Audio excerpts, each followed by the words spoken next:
Olá, canal Uivos! A história que eu irei relatar aqui aconteceu com meus pais, em meados dos anos 60. Eles moravam no interior do Piauí, numa cidadezinha pequena e rodeada de fazendas e matas. Meu pai trabalhava na fazenda Almirante Valadares. Já minha mãe trabalhava em casa. Tinha uma máquina de costura daquelas antigas e ganhava alguns trocados fazendo consertos de roupas. E além disso, cuidava do meu irmão mais velho, que na época tinha 4 anos, e também estava grávida da minha outra irmã. A casa deles era bem humilde, feita de taipas. O pequeno quintal era cercado de arame farpado. Já havia iluminação pública nas ruas, mas na casa não. Era muito caro naquela época puxar energia para as casas. Então, eles se viravam com lamparinas. Naquela região havia muitos relatos de avistamento de lobisomens, principalmente em época de quaresma ou lua cheia. Tanto é que meu pai evitava voltar para casa tarde da noite, e quando tinha que ir cedo trabalhar, levava sempre 2 facões. O povo dali temia essa criatura.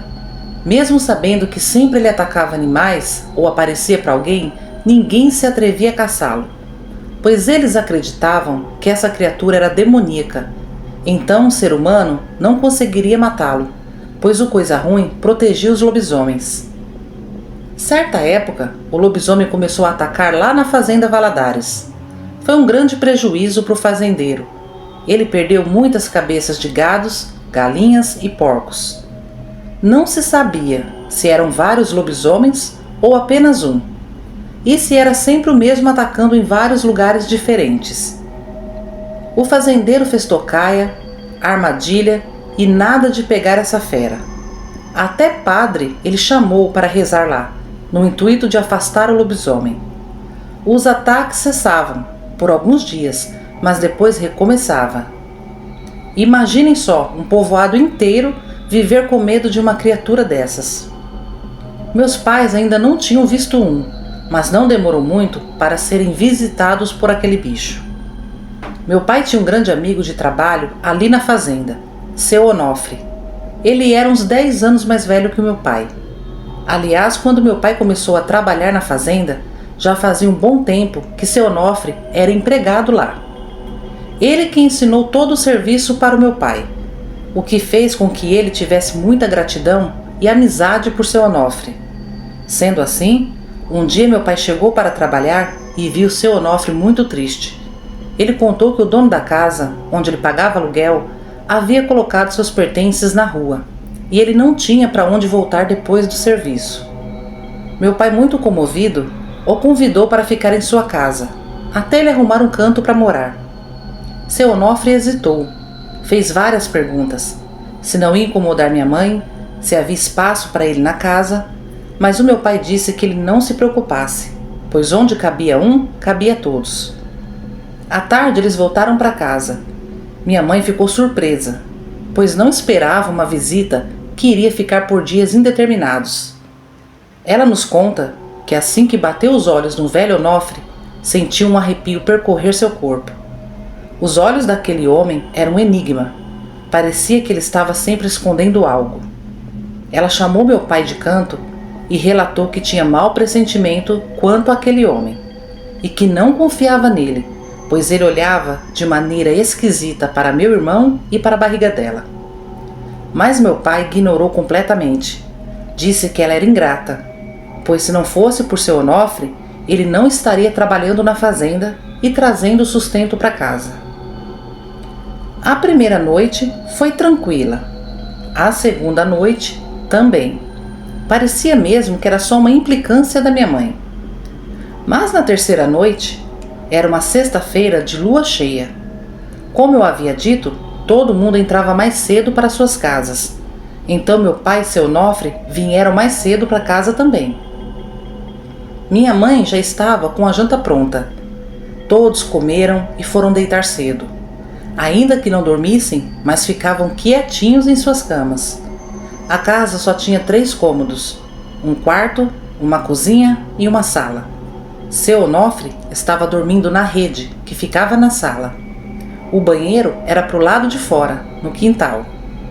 Certa hora da noite, meu pai ouviu a porta velha de madeira ranger e se levantou. Minha mãe também acordou e meu pai disse para ela que devia ser o seu Onofre indo ao banheiro, mas que era perigoso ele sair lá fora, que ia ver se ele precisava de algo.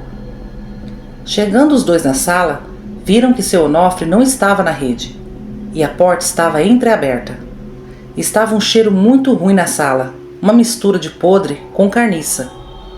Meu pai pegou uma lamparina e saiu lá fora e gritou em direção ao banheiro: Seu Onofre, o senhor tá aí na latrina? Tá tudo bem? Mas ele não obteve resposta, então ele deu meia volta e entrou na sala, ficando de frente para minha mãe e de costas para a porta, que continuava aberta. E ele falou para minha mãe: Ué, seu Onofre não tá lá no banheiro. Onde será que ele foi uma hora dessa? Quando ele terminou a frase, minha mãe deu um grito bem alto e assustador e colocou as mãos na boca e na barriga. Meu pai se virou para a porta e deu de cara com um enorme lobisomem. O bicho era muito magro, poucos pelos no rosto. As pernas e os braços, sim, estavam cobertos de pelos. Suas pernas eram tortas e seus braços longos. Suas mãos e dedos eram grandes e tinham unhas afiadas. Ele não estava totalmente transformado, pois seu rosto ainda tinha traços humanos, e ele estava se contorcendo e fazendo barulhos estranhos com a boca.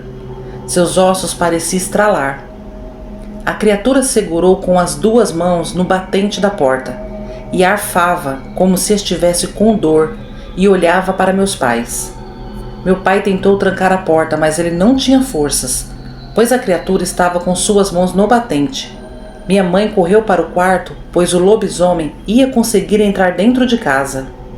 Meu pai conta que colocou toda a sua força empurrando a porta, mas não adiantou. O lobisomem deu um empurrão na porta que fez o meu pai cair longe. O lobisomem então entrou na sala e começou a rosnar para o meu pai. Então meu pai viu traços do seu Onofre naquela fera. Ele disse que ficou aterrorizado e gritou: Seu Onofre, o que o senhor está fazendo? Sou eu, seu amigo Antônio, seu Onofre. A fera continuava se contorcendo e rosnando e vindo na direção do meu pai, que se levantou rápido do chão e pegou seu facão, que estava ao lado da mesa. Meu pai disse que não queria machucar o seu Onofre, mas também não podia deixá-lo atacar minha mãe, que estava lá no quarto com meu irmão. Então ele, na tentativa de expulsar o lobisomem, riscava o facão no chão e dizia: Vai embora, seu Onofre, segue seu rumo, não venha não que a coisa vai ficar feia, vai embora, seu Onofre. Foi quando o lobisomem avançou para cima do meu pai de unhas e dentes. Meu pai deu várias facãozadas nos braços e no peito daquele lobisomem. A fera gritava e recuava e depois avançava de novo em cima do meu pai. E meu pai ali naquela sala minúscula, rodando com o lobisomem, tentando impedir da fera ir para o quarto. O lobisomem recuou definitivo depois de ter levado um corte bem profundo no rosto. Ele saiu de dentro de casa uivando e sumiu na escuridão. Meu pai trancou rápido a porta e foi ver a minha mãe. Ela e meu irmão estavam em choque. As roupas do meu pai fediam sangue podre do lobisomem. Quando o dia amanheceu, meu pai não foi trabalhar. Primeiro levou minha mãe e meu irmão para a casa dos meus avós e depois foi até a fazenda. Chegando lá, não viu seu Onofre. Perguntou sobre ele, mas ele não tinha ido trabalhar. Então meu pai foi contar para o patrão o que tinha acontecido. E o patrão ficou abismado, pois nunca desconfiou que seu Onofre virava bicho. Os dias e noites seguintes foram de tocaia, mas o seu Onofre sumiu. Tempos depois, ainda tinha relatos de ataques de lobisomens aqui e acolá, mas não se sabe se era o seu Onofre ou outro lobisomem. Essa experiência assustadora marcou a vida dos meus pais. Boa noite. Olá a todos, me chamo Afonso. Irei compartilhar com vocês um caso intrigante que aconteceu com meus pais. Hoje eles já não estão entre nós, mas deixaram 4 filhos, contando comigo. E todos nós sabemos de cor e salteado esse caso, de tanto eles nos contarem. Bom, no comecinho dos anos 60, meus pais saíram de Minas Gerais e vieram para o interior de São Paulo. Nessa época, eles foram morar numa pequena vila, tipo uma favelinha, que ficava na divisa entre 2 cidades. A situação era bem precária. Barraco de madeira, sem água encanada, sem energia elétrica, as ruas ou becos eram de terra, esgoto a céu aberto. Era um lugar bem salubre para se viver. Mas meu pai era um homem muito trabalhador. O sonho dele era comprar uma casa na cidade e tirar sua família daquela favelinha. Assim que eles chegaram em São Paulo, meu pai logo arrumou um emprego numa construtora, que levava os peões para várias cidades da região a trabalho. Minha mãe ficava a maior parte do tempo sozinha com o filho pequeno. Meu pai ganhou muito dinheiro naquela época, pois o ramo de construção estava forte. Quando ele vinha para casa toda sexta-feira, trazia um envelope cheio e entregava para minha mãe. Pedia para ela tirar só o necessário e guardar o restante para comprar a tão sonhada casa na cidade. Minha mãe não tinha leitura e nem sabia lidar com banco. Então ela cavou um buraco no chão embaixo da cama. E nesse buraco ela guardava garrafas de pinga cheias de notinhas de dinheiro. Passou-se 1 ano e meio e meu pai pediu a ela que fosse procurar casas para comprar. Casas simples que coubessem no orçamento. O importante era ser na cidade. Alguns meses depois, eles encontraram uma casinha simples, bem modesta mesmo, mas dentro da cidade. Os poucos vizinhos daquela casa disseram à minha mãe que os donos haviam ido embora há muitos anos e desde então a casa estava trancada e que era um tal de seu Alcino, o responsável pela venda da mesma. Minha mãe foi então atrás desse seu Alcino, que era dono de um armazém ali do bairro. Eles acertaram a venda da casa. Seu Alcino foi com minha mãe até a casa mostrar o interior da mesma. Precisava de algumas reformas, mas nada tão grande. O que mais encantou minha mãe foi o tamanho do terreno. Era bem grande e, apesar de estar muito tempo abandonado, ainda tinha algumas árvores e pés de frutas. E o vizinho mais próximo ficava a uns 500 metros, pois ainda tinha muitos terrenos à venda. Mesmo sem fazer as reformas necessárias, eles logo se mudaram para o bairro São Jerônimo.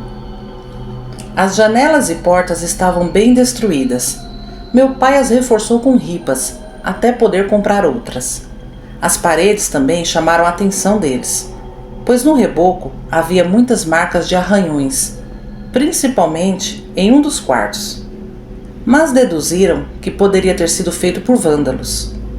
Ali no bairro tinha energia elétrica nas ruas e nas casas, mas a energia dessa casa em questão estava cortada, e só no mês seguinte, com o dinheiro do próximo pagamento, meu pai poderia ir na companhia regularizar os débitos e pedir para ligar a energia na casa. Então, nesse primeiro mês, eles continuaram usando lamparina.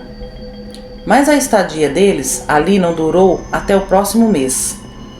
Com 1 semana mais ou menos que eles estavam morando lá, perceberam barulhos de pisadas no quintal.